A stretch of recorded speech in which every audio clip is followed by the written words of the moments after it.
Hey, what's happening, y'all? It's me coming at you again with another vid.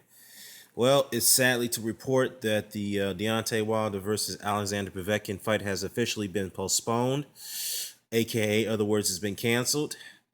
From the moment, we don't know too many details on the situation. However, I can say this quote, and this is an article from Boxing Scenes journalist Jake Donovan. The WBC is diligently addressing the positive test result from the clean boxing program for mandatory heavyweight challenger Alexander Povetkin. Keeping the priority of safety and the principle of justice, the WBC will continue the investigation into the case. Consequently, the event scheduled for May 21st in Moscow is hereby officially postponed.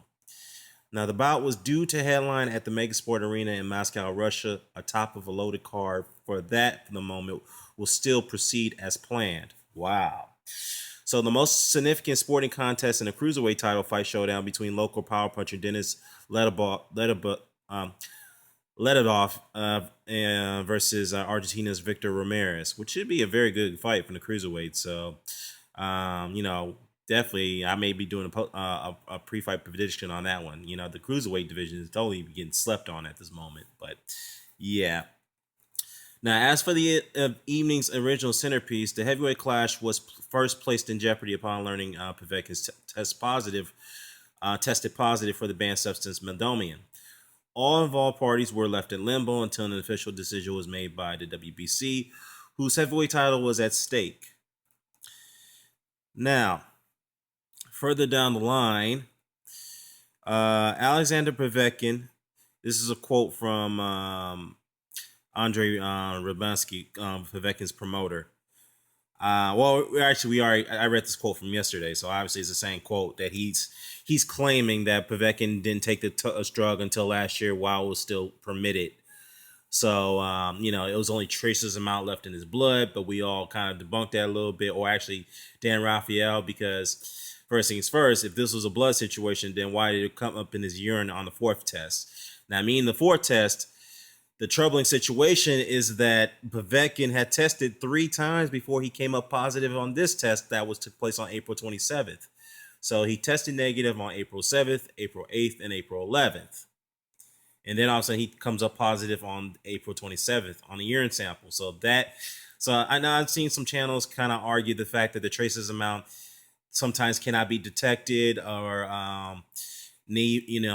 whatever need be, but I don't know, man. This is a very, very complex situation. But if it's still undetected, then how in the hell can he come up negative 3 times? Because let's say if he did come up negative on April 7th, then on April 11th he came up positive. Okay, maybe that could be argued. But the thing is, he came up 3 times negative on on these VADA tests, and yet he comes up positive April 7th. So there's no way you can make the argument that traces amount can still be left in your. It can still be left in your body, but there's no way you can argue that traces amount can be undetected in some cases. I don't believe that. So now, moving along here, with the fight canceled, more likely Alexander Povetkin will be suspended, meaning that he'll lose his mandatory position and he may have to pay a fine. This is only speculation, and the suspension can be maybe 1 to 2 years, if that. So, and the only troubling thing about that is that Povetkin is coming up in age. He's in his mid-30s. He's about 36, I believe. And this is definitely not good, and this is going to be a major, major black cloud over his career. Now, the WBC will be releasing more information in the coming days regarding the final ruling on the matter. While plenty of discussion has been taking place among the Team Wilder, whether or not they're not even going to consider going through the fight since February, what has yet to surface in plans for his next fight. All I gotta say is this: Deontay Wilder is probably very, very pissed off right now. And I know a lot of people are going to probably beg to differ on that situation. Some people are going to say, well, he didn't want the Povetkin fight to begin with, blah, blah, blah. Well, if he didn't want the fight, he could have vacated his title and gone another direction. He didn't do that. And not only did he vacate his title, his team lost in the first bid, and he went over to Russia, his backyard, and faced this man based off many circumstances. So those who were doubting him and saying these things didn't even give him credit for doing that. So I kind of find that very appalling. But needless to say, where does Wilder go from here? Well, looking at the WBA rankings, you see here there's Povetkin, who is the mandatory. Well, we all know that's going to be rescinded now, more likely. Bermain Stavern's ranked number 2. Duhaupas is the silver champion, so more likely he'll be installed as a new mandatory. Who knows? But let me comment on that in a few minutes. Then you have Kubrat Pulev, who came off a win against Derek Chisora to capture the EBU title. Duhaupas, who Wilder previously knocked out, stopped in the 11th round, which was a very, very good fight. But he came off as a very good win against Robert Helenius and stopped him in the 4th round, which was kind of unexpected.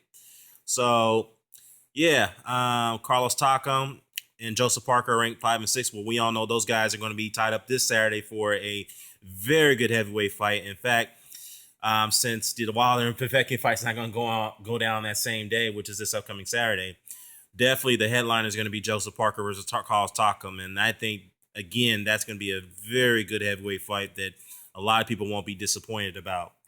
Andy Ruiz. I would love to see Andy Ruiz fight Deontay Wilder, but we all know he's got Ray Austin coming up. So I'll probably be doing a breakdown on that fight. David Haye, well, yeah, he's fighting this Saturday against Arnold Jarajiv. Malik Scott, well, he doesn't have an opponent yet, but the thing is, Wilder previously beat Malik Scott 3 years ago, and I don't know if anybody wants to see that fight again, even though he is coming off a win against Tony Thompson. But still, though, I don't want to see him taking dives, man. I don't know if I want to see him and Wilder fight again. I just don't want to see it. I mean, some may beg to differ on that, but who knows? Arthur Szpilka. I mean, it was a good fight. Szpilka did give Wilder some problems, but he just fought Szpilka in January, so I don't see that happening anytime soon. A rematch, I should say. But maybe down the road, but not right now. Eric Molina, same thing. I mean, it was a pretty good contest. I mean, Molina is also coming off of a good win against Thomas Adamek, so he's back in the hunt. So I don't see that rematch taking place too soon. Derek Chisora, well, he is coming off a loss, and I don't think there'll be much public interest to make that fight because Chisora versus Wilder, we all know that's going to be a very one-sided fight. Ruzin Jagayev, well, he did announce he was going to retire. He officially announced he was retiring, but given the Lucas Brown situation, which I kind of find also appalling, and shout out to Bloodboxing, by the way, because he even mentioned this. Of all the bickering and all the people that came to the defense of Povetkin, why didn't most of you guys come to the defense of Lucas Brown when he got popped? And believe it or not, I actually defended Brown in that situation. I felt that he wasn't even in the wrong there. Yes, it is his responsibility what he consumes in his body, but it doesn't negate the fact that that man was set up and he got spiked over there in Chechnya. So again, me defending Brown, I think he was, totally he was totally in the wrong in that situation. Well, not totally in the wrong. He was totally pretty much set up. He was screwed in that situation. I came to his defense, but none of you guys who are vehemently trying to defend Povetkin here didn't even come to the defense of Brown. So why the double standard there? I don't get it. All right, moving along. Gerald Washington. Oh, here we go. I already made my video, my displeasure, my displeasing video about Gerald Washington, his latest performance.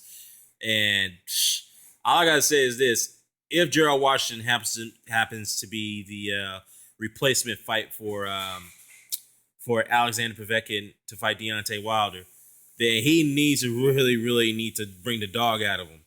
He needs to be more aggressive. He got to be more assertive. He's got to start taking chances because he can't be fighting cautiously against a guy like Deontay Wilder. So he's really gonna have to change his fighting scheme, his regimen, and whatnot, and start to learn to fight in the inside and take chances because he's got the attributes, he's got the skills to do it. So, yeah. But the thing is, Gerald Washington just came off a win, so he just fought recently, which is about almost a week and a half ago. So him, taking this fight on a pretty short notice, that's very, very highly unlikely. But all the guys I've I've named in these rankings right here. Um, oh yeah, I forgot to mention Brian Jennings. Yeah, he's ranked number 9. But the thing is, I would love to see Brian Jennings versus Deontay Wilder. But the problem is Jennings is just coming off a loss against Luis Ortiz, so I don't see that highly happening. But I could tell you there's one fight that I would like to see without the title being on the line or being sanctioned. I would love to see Deontay Wilder fight Amir Mansour. Again, not for the title, but just a very good heavyweight fight. And the reason why I say that is because Mansour has been calling out Deontay Wilder for years. Been calling him out.